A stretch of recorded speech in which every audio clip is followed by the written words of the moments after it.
Hi, my name is Robert. God has called me into the fivefold ministry as a prophet. And several years ago, He gave me my first prophecy, and I've written it down. And I'm going to read it to you.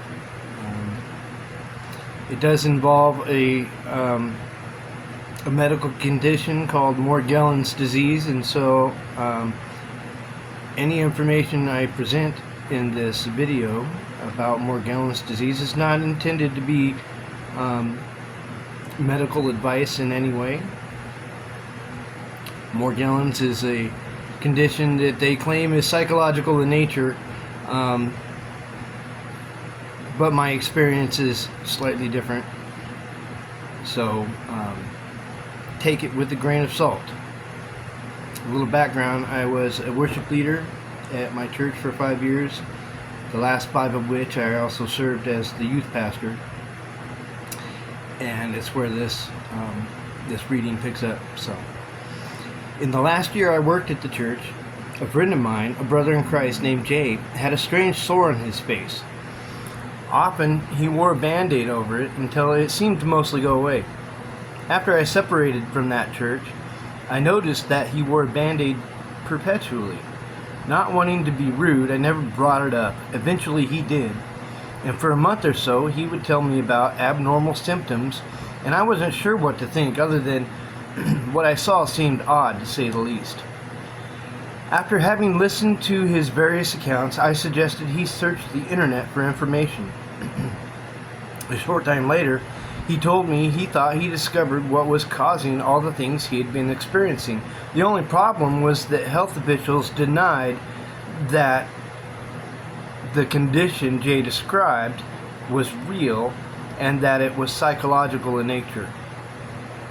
Jay told me that it's called Morgellons disease, and one of the symptoms was the sensation of bugs crawling under or on the skin. Understanding my friend Jay, his reading comprehension may not have been all that great, so I set out to do some research. At first, all the search results I found seemed to point to the not real disease view. I started looking past the first page of results. As a matter of fact, I looked several pages past the first page before I finally started finding contradicting information saying it was a real thing. So I began looking for credible sources, and I found a researcher from Canada. And this researcher from Canada had discovered that everyone involved in the study she had conducted, all who had claimed to have Morgellons disease, had some indication of Lyme disease, even though not all of them had ever been diagnosed as having Lyme disease. Her study mentioned that there were also genetic abnormalities. Now, I'm not a scientist, so I didn't understand fully everything I read, but the genetic abnormalities had corroborated with other information I had found previously on the internet. I had also heard that some organization, a scientific research company with direct connection to the Gates Foundation, had recently released genetically altered mosquitoes in the Florida Everglades. It was clear that ticks and mosquitoes, West Coast and East Coast, had been altered genetically. At least that's the conclusion I came to. Two of the most prolific vectors on Earth. When listening to an interview of a German scientist, Klaus somebody or other, he was talking about how in the near future people would be taking on genetic alterations just to stay competitive in the workforce. The take home I got out of it was, ready or not, you're next. So I went with my friend Jay to his next doctor visit because I didn't like the answers he'd give me when I asked what he had told his doctor and things that they had told him. I wasn't sure he was communicating very well. I had done my research and had some questions of my own as well. Without writing or speaking all the details of that conversation, I will say that doctor was telling me lies. and was trying to lead us away from the things I mentioned that I felt might yield medical proof something was wrong. I asked her to order the specific test that the Canadian researchers said would reveal proof. As a matter of fact, I couldn't remember exactly what kind of test it was called, and as I was trying to come up with it, the doctor said, "Oh, a PCR test?" Yes, that was it. A polymer chain reaction test. But Jay's doctor laughed it off, claiming it would do no good because it would reveal possible Lyme disease, even though he had never been diagnosed with Lyme disease. But she laughed it off, claiming it would do no good. So I asked about going to a testing lab privately. She advised against it because we might get fooled by one of many organizations that conduct those tests, giving seemingly the entire industry a black eye. What a stinking liar. She was lying. I began having symptoms that Jay described to me as the beginning of his experience. Psychological, huh? I had to tell my loved ones. I called my mom. But of course what I told her was too incredible, therefore not really what was going on. You see, for 10 years of ministry, I would tell her about how somebody in the church had done something or said something that was totally uncool, and it was usually my pastor. And she would say, "Oh, he always says such good things about you. You're doing such a good job. It can't be the way you perceived it." I was being gaslit.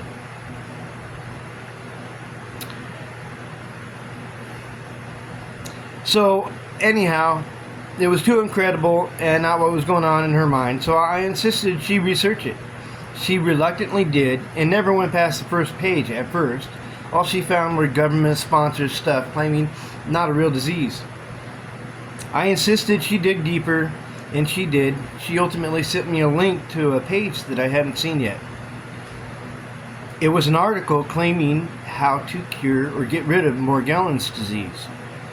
As I read through the article, I noted how horrible spelling and grammar seemed to be, even missing words or suffixes and prefixes, feeling it may not be as credible as I had hoped because of how badly it was presented.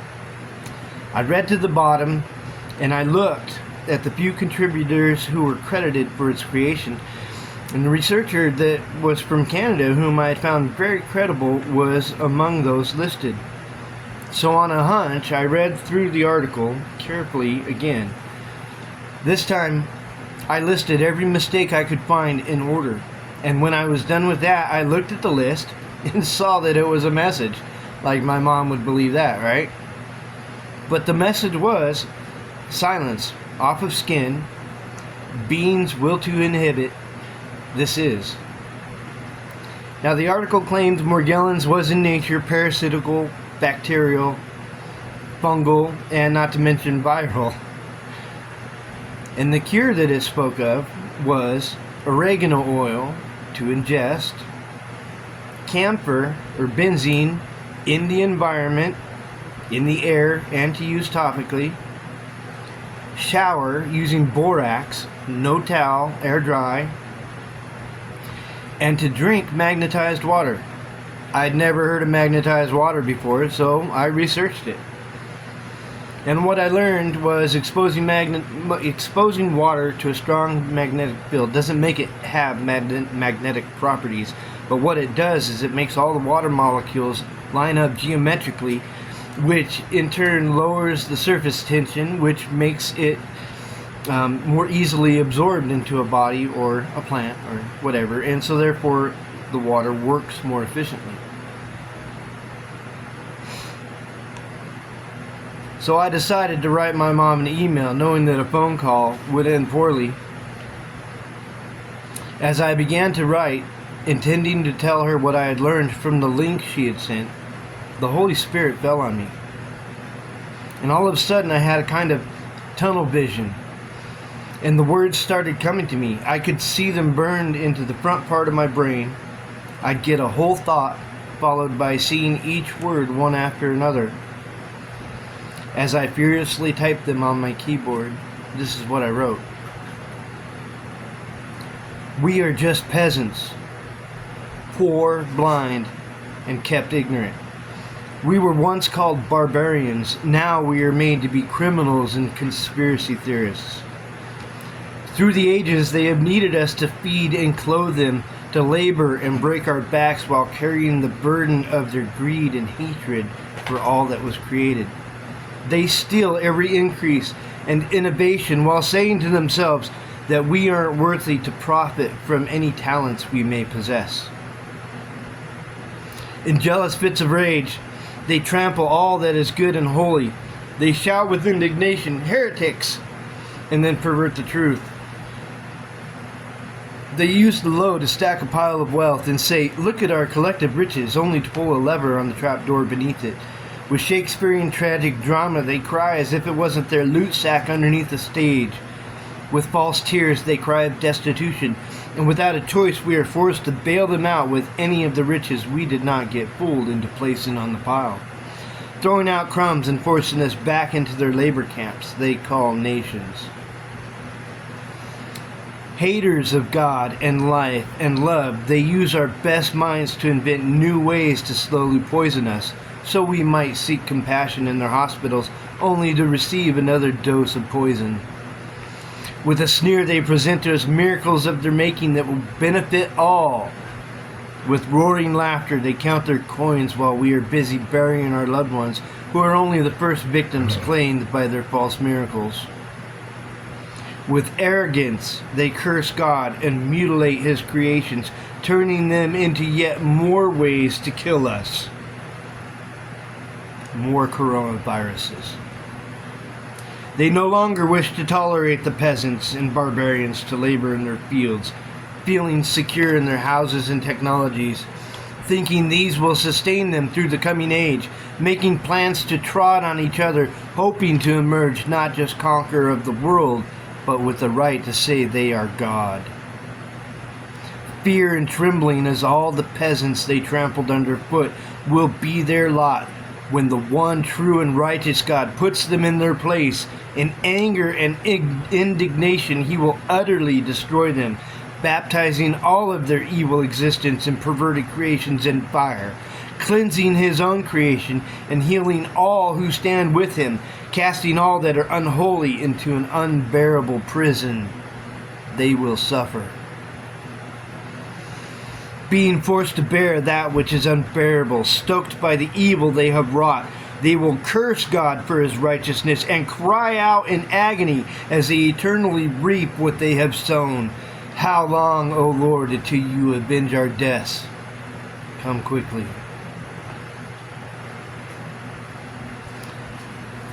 Now, I used oregano oil. I ingested oregano oil. I also ingested black walnut, which is anti-parasitical in nature. And I also made some do-it-yourself magnetized water.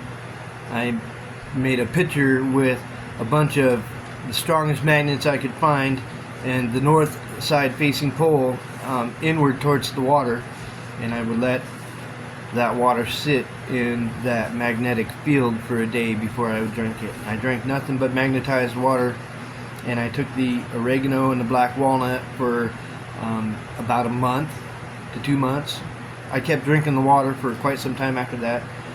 My symptoms disappeared and haven't come back.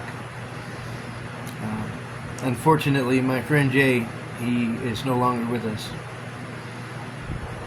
But I hope that this information is useful to somebody.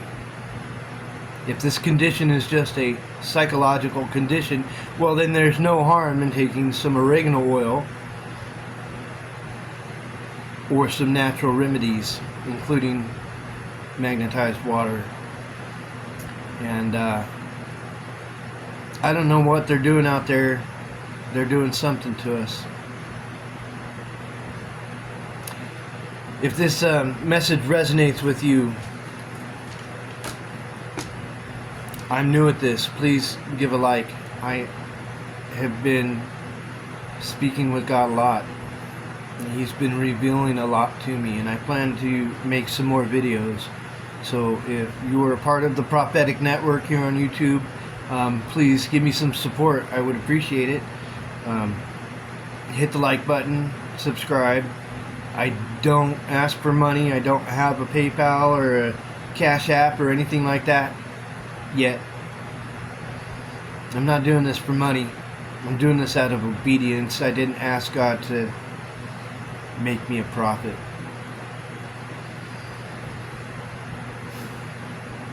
So I hope God blesses you.